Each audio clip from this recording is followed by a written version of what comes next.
Hey guys, so welcome to another episode of the High Ticket Coaching and Consultant Strategy and Growth Show. And as you know, this show was put together specifically to find some of the best coaches, consultants out there who've built businesses and really created success for themselves and to introduce you to them. And today I have my good guests here, Holly Irwin here. So Holly, welcome. Thank you. Awesome. We had a little glitch here, but they will never know what just happened, right? Oh. Yeah. So tell us about what type of a coaching business do you run? So I run strategic planning and organizing. I like to call myself a mental organizer because I feel in my heart and soul that when your life is organized, then your brain is organized, your mind is organized, and you can work through things effectively. So that's a little bit about what I do. Okay. And how did you call it? What did you say? I call it a strategic planning and mental organization. Okay. Strategic plan and mental organization. Yes. So what got you interested in that specific field? Well, when I was in my undergrad, even before then, I never ever considered myself organized. I was very Mhm. irresponsible. I lost stuff all the time. Irresponsible with money, with my car, with everything, like everything. And so it showed up in every other aspect of my life. It caused me to be late to work. It caused me to get bad grades in school. And so whenever I started this mental shift, I noticed that, I was kind of cleaning up after myself a little bit more. I was kind of focusing my money in different areas. And so it literally shows up in different areas of your life. So that's what I coach. And that's what is really near and dear to my heart. hmm Wonderful. And you actually, that's very interesting because in today's day and age, there's so many different coaching and consultant niches as far as how you could help people. And a lot of people, they kind of struggle with figuring out what to do and how to help. So in essence, for you coming to the point of saying, okay, now I want to help others do that, was it a pretty difficult transition or was it just pretty a natural thing? How did that come about? Well, it it was a little bit of a tough transition only because I came from preschool teaching. So hmm as a preschool teacher, I don't see too much difference because I'm telling kids what to do, and it's like as a coach I'm just rewording it. I'm rephrasing it into a language that adults can understand. And so the transition into coaching wasn't hard itself, but like finding who I was going to coach, like finding my avatar specifically was a little bit difficult. I quit my job, and after that, I was like, oh my gosh, what do I do? So I hired business mentors and I hired a life coach, and they kind of walked me through it. But like at first, I had no clue. I was like, who do I help? What do I do? What am I good at even? And it ended up being one of those things that was like right in front of my face, but I hmm couldn't see it. Yeah. Okay. So you said you quit your job. Now, when you quit your job, did you have the idea to start your business? Were you like, okay, I have the vision of what I want to do, so I'm gonna quit my job to do this, or were you just like, okay, I'll just quit and then figure it out? How I did you? quit and then I figured it out. Yeah.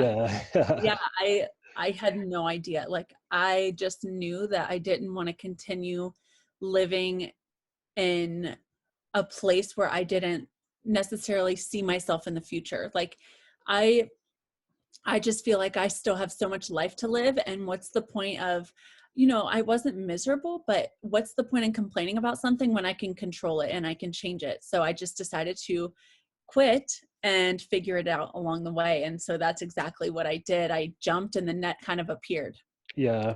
Now, when you quit, I guess the question becomes: when you quit, did you know it was going to be some type of coaching type of model, or were you just really just I have no idea. Let's just see what is thrown my way. Well, prior to quitting, I had already started working on a couple business ventures myself. I had talked to a few business people. I had been in entrepreneur groups. I knew I wanted to work for myself. I just didn't know exactly how I was going to make that money or exactly what I was going to do. So it just kind of clicked to me when I joined the business mentorship, because like they were coaches. I had experienced coaching before, and I was like, well, why not? I was a teacher before. I can do this. hmm Okay. And what about the transition? Was it a pretty easy transition for you?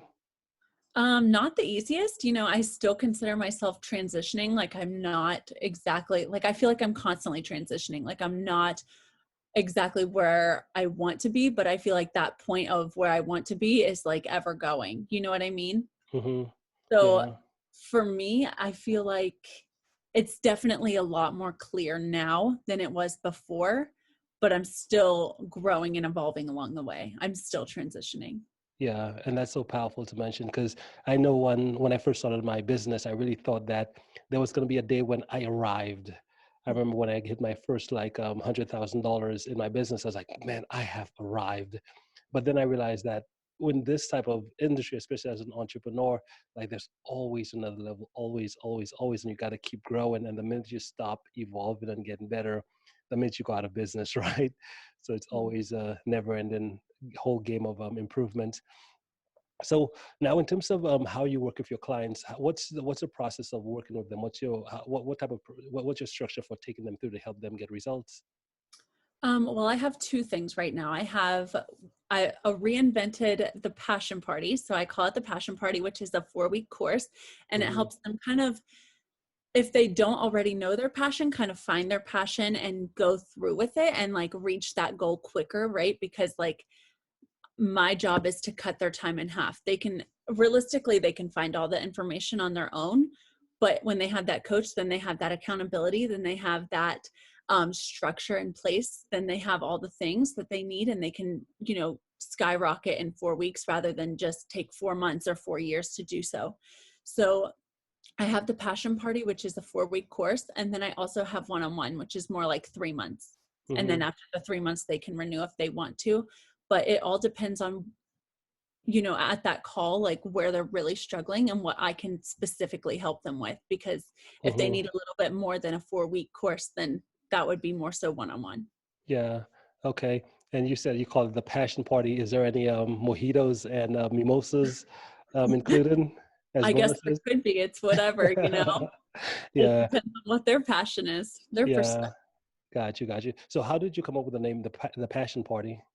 Well, it kind of had a ring to it at first, and not realizing what an actual passion party was. Like I didn't know that that was an actual thing that was like in its own world. So I call it the reinvented passion party. But Mhm. it's really about like finding the things that you really love to do, because life is so short to be miserable. Like I think the ultimate reason that I started coaching was like, how you see those like death announcements on Facebook, and it's like, oh my gosh, like you see those obituaries. I saw Mhm. 3 in 1 week, Oh and this was goodness. like 3 in 1 week on my friend's um, page. I think it was like 2 weeks after I quit my job. And I was like, I can't live my life like this. I have got to change. Like, I cannot continue living my life. And I was never miserable. Like, I was already into coaching, I was already into mindset work and things like that. But it was like, why can't I help other people, find what they're really good at and find their purpose? Because that's what life is ultimately about. We don't want to spend it miserable, going through the motions, complaining all the time. We want to spend it happy. We want to spend it doing what we love to do. So I think that's the ultimate reason. Yeah. Yeah, Perfect. I think that's the reason. Yeah. Yeah. And I see you've also as you mentioned, you built courses already. You have your 4-week course and stuff like that. Now, how do you see courses? Because that's another whole evolution within coaching as well too. Because I know most people when they first get started, either they're working with one-on-one or maybe doing like maybe a done for you type of model, or they're having to trade time for money. But when you come to courses could definitely change the game for any type of coach or consultant. So, how has your course changed? Just your trajectory in terms of what's now possible for you. Well, since I'm actually very new to the coaching game, I guess I'll say, like, I Hmm. don't have too much skin in the game yet, but I am working on building like an actual course. So, like, my 4-week course would be like a Zoom call, kind of like me speaking to, the client. And so I would do like one call per week over the span of the 4 weeks, give them homeworks, give them things to do so that they can work on that throughout the week. Hmm. Um, but there are courses online that I am looking into building myself. That way that wouldn't be a thing, me speaking one-on-one to them, or, 2-on-1, 3-on-1, whatever the course fills up to be. However, I do think that could change the trajectory a great bit. I actually, before I got on this interview, spoke with an entrepreneur who has multiple online courses, and I've seen trajectory skyrocket because of it. And it's like, it's insane how many people you can help just by doing that. Yeah. Yeah. That is so And that way you're powerful. not spreading yourself thin either, because the more you give to yourself, the more you can give to your clients and customers. Yeah, exactly. I think that's definitely one of the biggest shifts myself and most of my clients have made in our businesses as well too, is making that shift from going from the one-on-one. And one-on-one is great because again, you get some really good, you could really help a person at a really deep level through one-on-one. But when you get into these types of the courses, the group coaching programs, I think one of my clients, he just had his first $25,000 a month, which for him is like, it just is blown his mind. And that's just the beginning I like to see. I definitely believe courses, it just changes the game. So what's your vision for your business? How do you see, like, what's that big picture vision that you have for what you're up to back there? Oh, I love that question. Oh, so I'm actually working on a self-love journal currently. Um, I I love giving myself love so that I can give everybody else love too. And I think that makes all the difference, because when we are burnt out, when we are stressed, when we are overwhelmed, we tend to put it on other people. We tend to put it on other people, and that's just a given. Like, we don't mean to at all.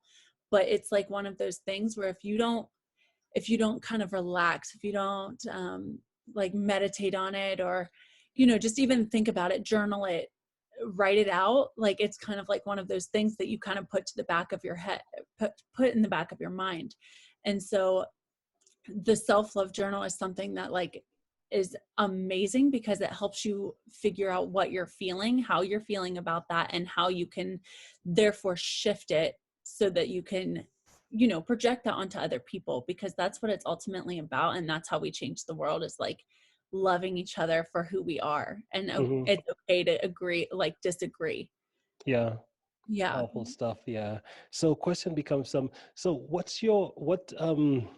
in essence, what is the biggest transformation, the biggest shift as you work with your clients you want to make them make? Just like for me, right? So I know my biggest shift is in the financial realm. Because I know most individuals who come to us, one of the reasons is because they may be struggling financially. They're trying to figure out, okay, how do I get paid for what it is that I do? So I know for me, when I wake up in the morning, it really just excites me to see someone change their financial destiny once and for all. And for you, based on the type of coaching you help individuals with, what's that vision that you have for that individual? How do you see it changing them? For me, it's like, so for one of the clients that I had her write down what her intentions for the course were Hmm. over the time of the 4 weeks. And she had written out 3 intentions for the entire week, because she didn't believe that she could get any further than 3 intentions. By the end of the week, by the end of the 4 weeks, she had about 12 things written down for her following week. And her testimony, it said to me, like, she did, like, at the beginning, she only wrote down 3 things because that's all that she believed that she could do. And so at the end of it, she believed and she knew that she could do more, because she was perfectly capable. So for me, it's more so about, like, having that confidence in yourself, believing in yourself to do it, and then achieving it. Hmm. Love And when I that. say that, it's very powerful, because it all starts with belief in yourself. Yeah, yeah, love it, love it. Now, what's the most exciting part about running your business? Oh, that I get to help people. Like, I know that sounds so cliche, but like, when people have that mindset shift, it's like, oh yes, like they see it now, they can see it. And it's like almost like you're getting contacts or glasses for the first time. Like, you can see it so clearly than what you could before. Hmm. And that kind of, like, for me, I know it was like, we all get addicted to something. It's like, pick your poison. But like, for me, it was like personal development. Like, I want them to pick this as their poison. Yeah, yeah. If that, So, I know that sounds so yeah. cliche.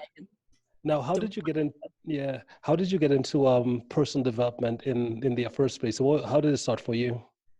Okay, so for me, I actually only started personal development maybe 14 months ago or so. Hmm. And when I started, I was in my undergrad. I was partying a lot, 3 and 4 nights a week. I didn't love myself. I didn't believe in myself at all. I was barely making the grades to pass my classes.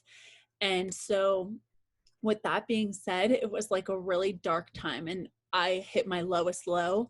I was very depressed, and I just kind of hit that dark spot. And I I think it kind of gradually like got better as I reached out more and more for support. And it was just that matter of like, I know I'm not alone, but it's asking for that help.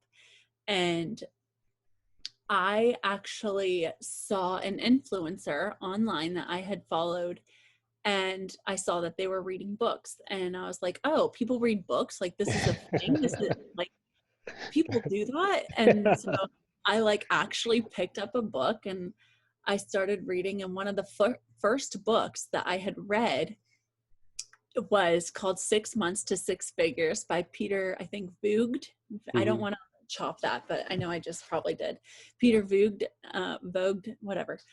Um, and I basically built my own business through his book. So it was like, okay, if I can read a book and build my own business like throughout the end of this book, it took me forever to read because I was like constantly journaling on these plans and like doing this research throughout the book.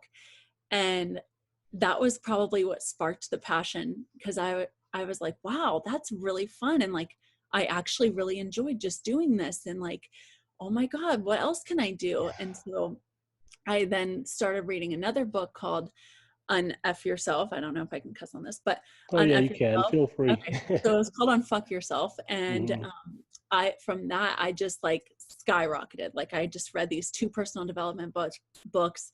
Then from there, I took a self-love and confidence course. And so like ever since then, I probably read like 15 books last year. Hmm. And that has just like skyrocketed me, changed my personal growth, my personal development, and I'm like obsessed with it now. I love it.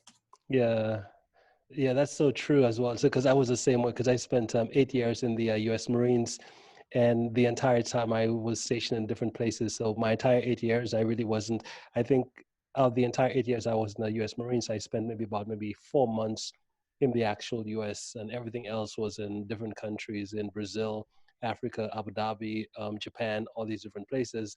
So I was definitely a big party as well too. And I remember my first experience with personal development was uh, um, in Japan, and I had a boss, and I got in this car, and at the time I'm listening to rap music, doing all these different things. Then I got in this car, and when we got in, I'm expecting him to play some Jay-Z or some Lil Wayne or something, and he put on this tape, but it was a guy speaking, and when it was like the weirdest thing I ever heard. It's like, what is this? Like this guy's, and I remember getting out of the car and going to my friends, and like we made fun of it because we was like, this guy's like listening to people speak.